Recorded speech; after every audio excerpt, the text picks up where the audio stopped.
The 1999 GMC Yukon Denali was the first vehicle that made me feel like a boss. Now, I don't mean boss in the Bruce Springsteen or Michael Douglas in XA0 way. No, I am talking Rick Ross, atmospheric levels of boss. The thing just had a swagger. A kind of confidence that not even a Range Rover could match.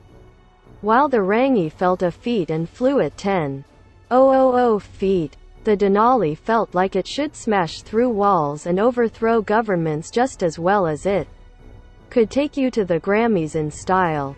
Although full of gravitas and horsepower, the Denali wasn't without its flaws.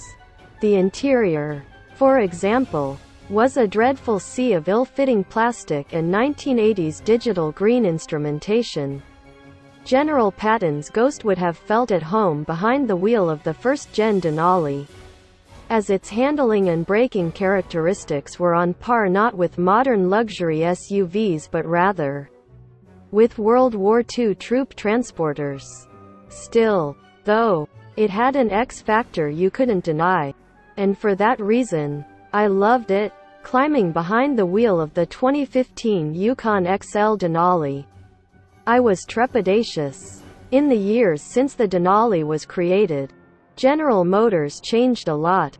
I hope the Denali had as well. Gravitas and power were no longer enough in 2014. The GMC would need some serious refinement to justify its existence. I only needed to hit the ignition button to see the Denali had finally joined the 21st century. At the center of the instrument cluster, a bright TFT digital display lit up, mimicking a series of dials, including oil temp, coolant temp, fuel level, and battery charge. Beneath that was another digital display with more vehicle information. Best of all, however, topping the high-tech dash was a head-up display.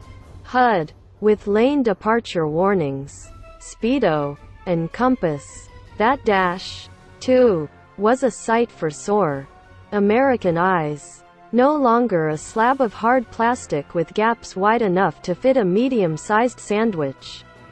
The 2015 Denali dash is soft to the touch, muscularly sculpted, and not as confused as the Chevrolet Tahoe or Suburban dash, which don't seem to be able to decide what they want to be, tough or refined. T at the center of the cockpit like center command center, surrounded by real wood and real aluminum trim, is an 8.0-inch touchscreen infotainment unit that can mechanically